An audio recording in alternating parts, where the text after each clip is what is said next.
शुरू करते हैं। पिछले क्लास में जो अब तक हम लोग देखे हैं, ठीक है, पढ़े हैं, वो हम लोग गांव पढ़े थे, गांव के बारे में, ठीक है। नगरीय दो बस्ती हम लोग देखे थे ना, बस्ती का दो प्रकार, नगरीय बस्ती और ग्रामीण बस्ती। तो पहले हम लोग ग्रामीण बस्ती देखे, ग्रामीण बस्ती हम लोग का कंप्लीट हो गया। तुम लोग का कंप्लीट हुआ कि नहीं पता नहीं, लेकिन क्लास में कंप्लीट हो गया है, ठीक है।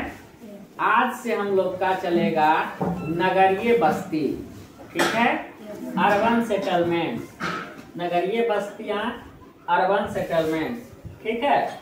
इसके बारे में आज हम लोग इंट्रोडक्शन देखेंगे, परिचय, ठीक है, कि नगर क्या होता है, नगर की शुरुआत कब से हुई, आधुनिक नगर किसे कहते हैं, ठीक है, किसे नगर कहते हैं, ठीक है। इन बातों को देखेंगे, गौर से सुनोगी, याद हो जाएगा। कुछ बातें हम लोग ग्रामीण बस्तियों में ही पहले पिछले क्लास में पढ़ चुके हैं, ठीक।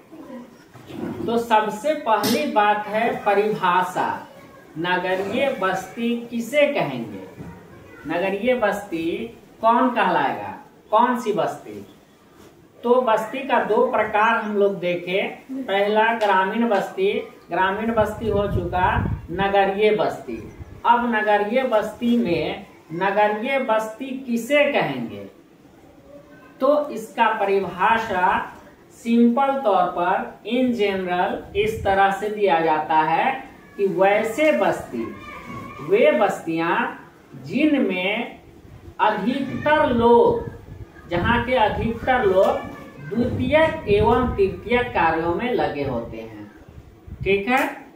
सिंपल से परिभाषा है, इसको हमको याद रखना है। इसमें दो बातें बस याद रखनी है, दो वर्ड, ठीक है, द्वितीयक एवं तृतीयक कार्य। ये अगर याद रहा तो हमारा परिभाषित, हम नगरीय बस्तियों के परिभाषित कर सकते हैं, ठीक है।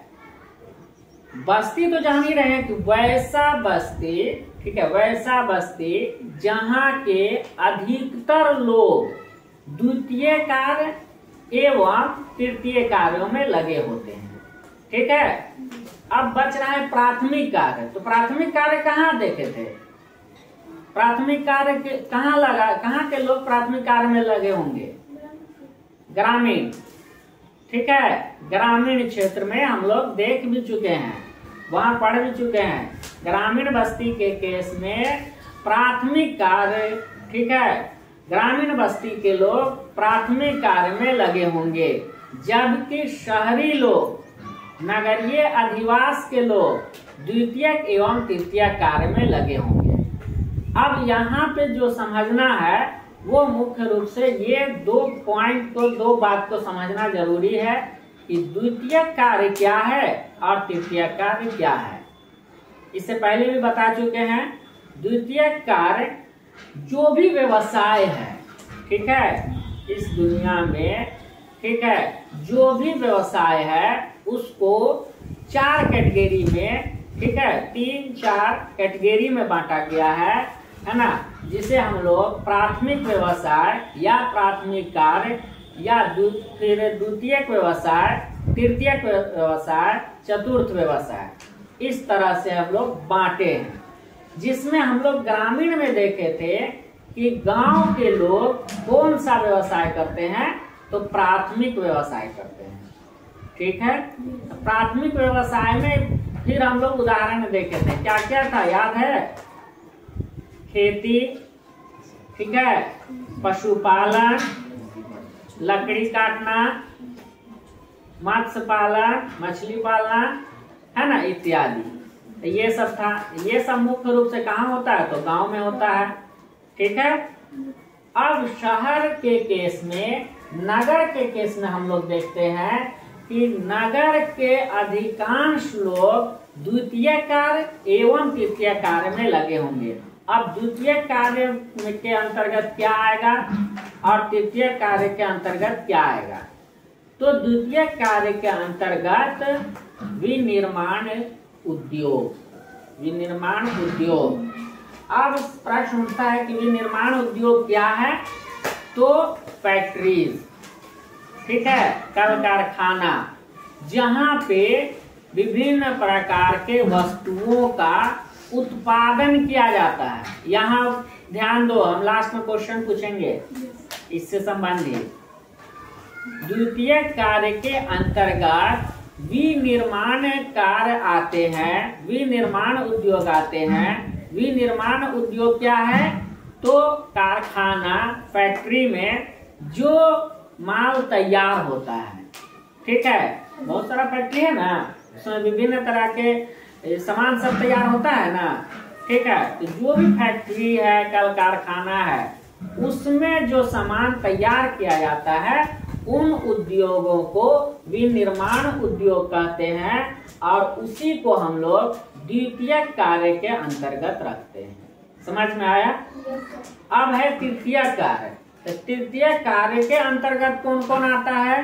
तो तृतीय कार्य के अंतर्गत आता है व्यापार, ठीक है, संचार, परिवहन, ठीक है, सेवाएं, सेवा मीन्स जॉब, तो जॉब हम लोग करते हैं, ठीक है, वो जॉब, सेवाएं, ये सब तृतीय कार्य के उदाहरण हैं। समझ में आया कि नहीं आया? ठीक है। नेक्स्ट अब हम लोग आते हैं कि दो परिभाषा हम लोग ध्यान में रखेंगे। एक जो हम बताएं, ठीक है, कि नगरीय बस्तियां किसे कहेंगे? तो इस तरह से हम परिभाषित कर देंगे कि वे बस्तियां जहां के अधिकांश लोग द्वितीय कार्य एवं तृतीय कार्य में लगे रहते हैं, ठीक है, पहला परिभाषा। अब दूसरा परिभाषा में हम लोग एक, इसका परिभाषा जो है प्रोफेसर ब्लाश, ये ब्लाश है, ठीक है, प्रोफेसर ब्लाश के अनुसार परिभाषा क्या है? तो प्रोफेसर ब्लाश कहते हैं कि नगर एक सामाजिक संगठन होता है जिसका क्षेत्र बहुत व्यापक होता है।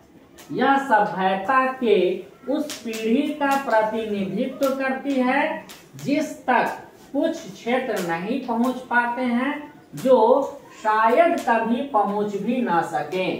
तो प्रोफेसर ब्लाश के अनुसार जो परिभाषा है नगरीय बस्तियां का, तो उस केस में क्या होता है? विद्वान का, विभिन्न विद्वानों का जो परिभाषा होता है उसको रट लिया जाता है, ठीक है।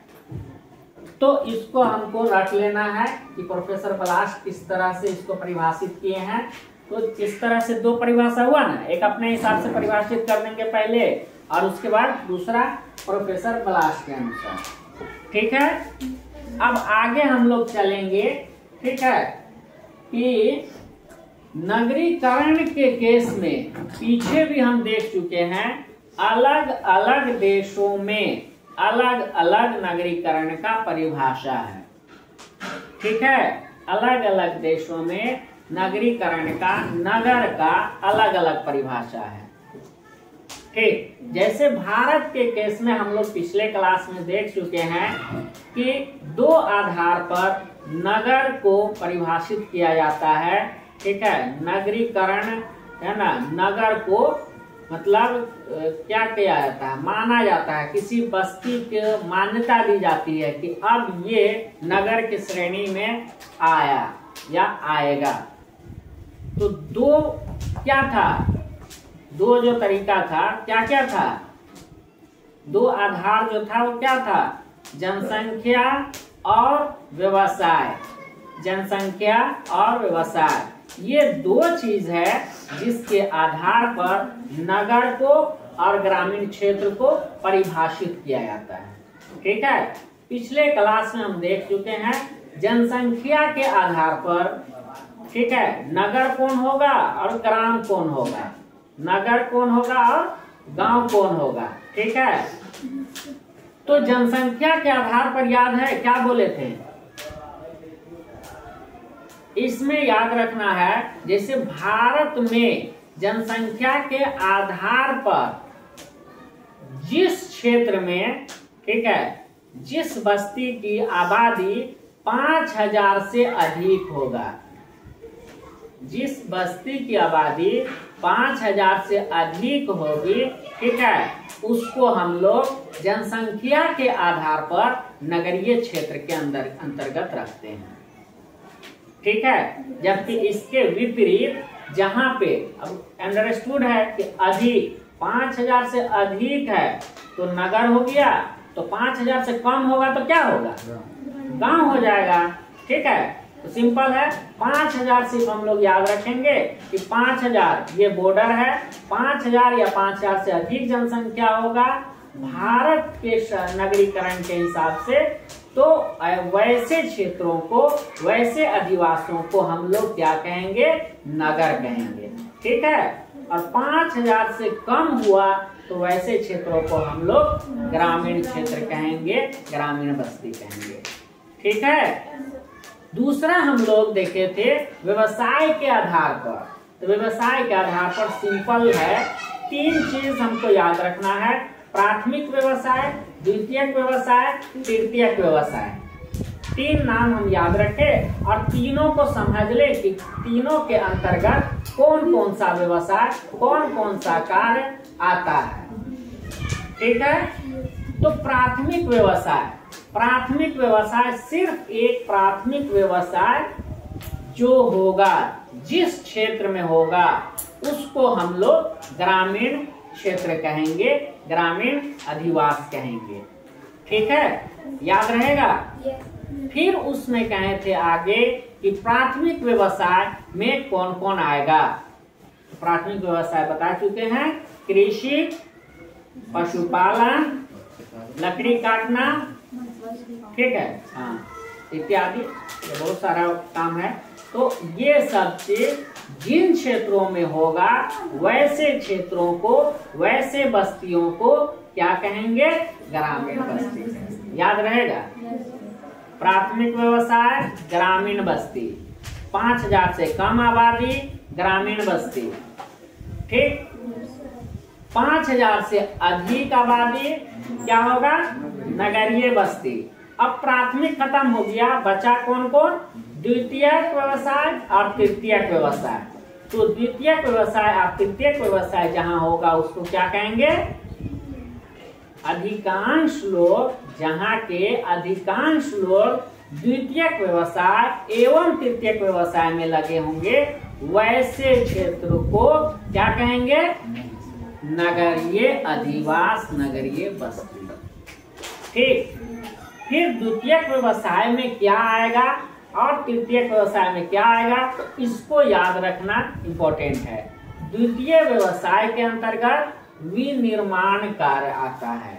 विनिर्माण कार्य मीन्स वैसा फैक्ट्री है ना, कारखाना जहाँ पे वस्तु का निर्माण किया जाता है, नए वस्तु का निर्माण किया जाता है, ठीक है, फैक्ट्रीज में, ठीक है। तो उसको कहते हैं विनिर्माण उद्योग, ठीक है, याद रहेगा, विनिर्माण उद्योग, द्वितीय व्यवसाय विनिर्माण उद्योग।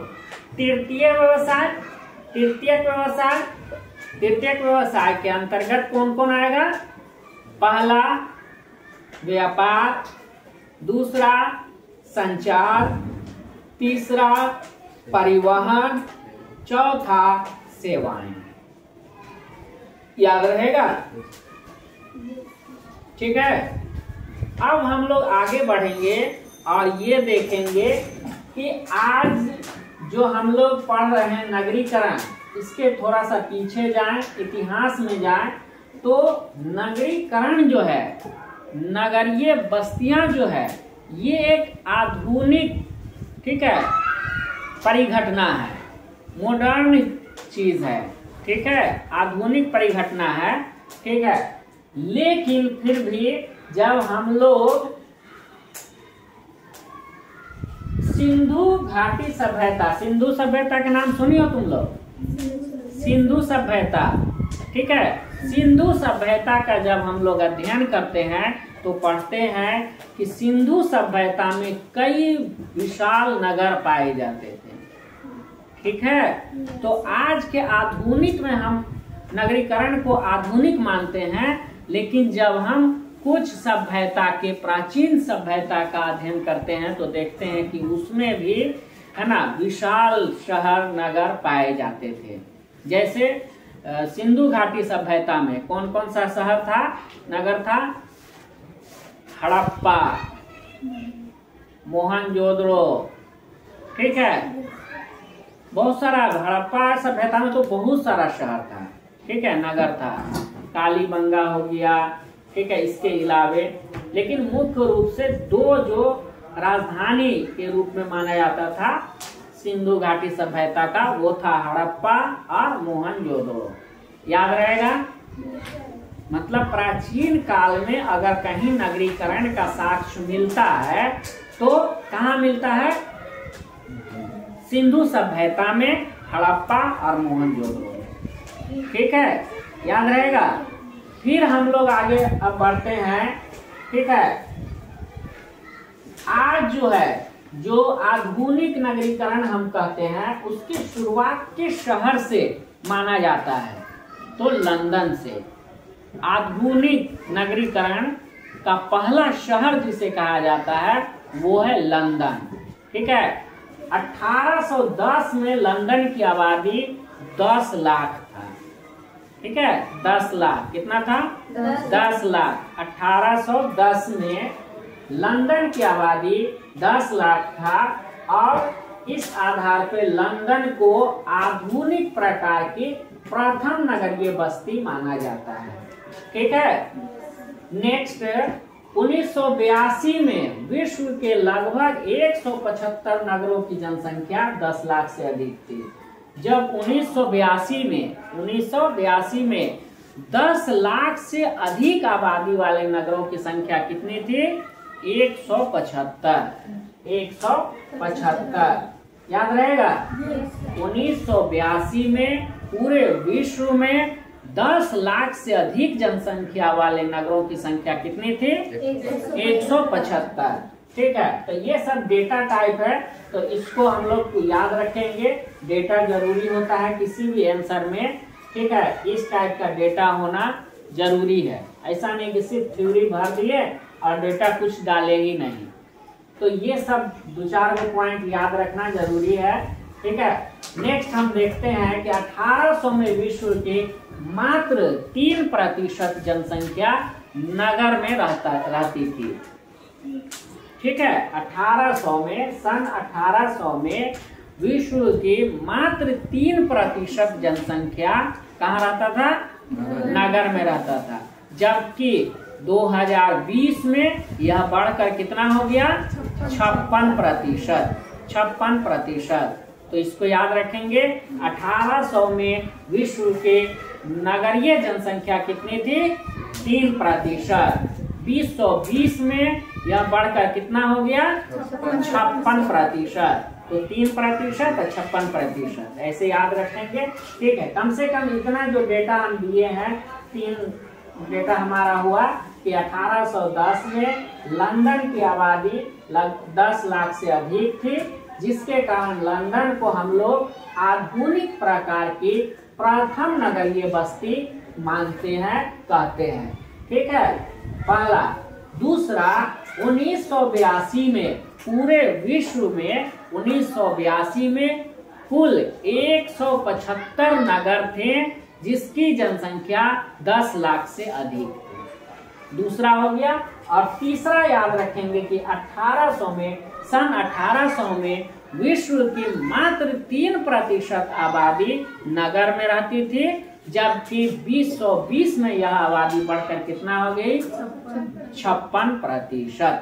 याद रहेगा?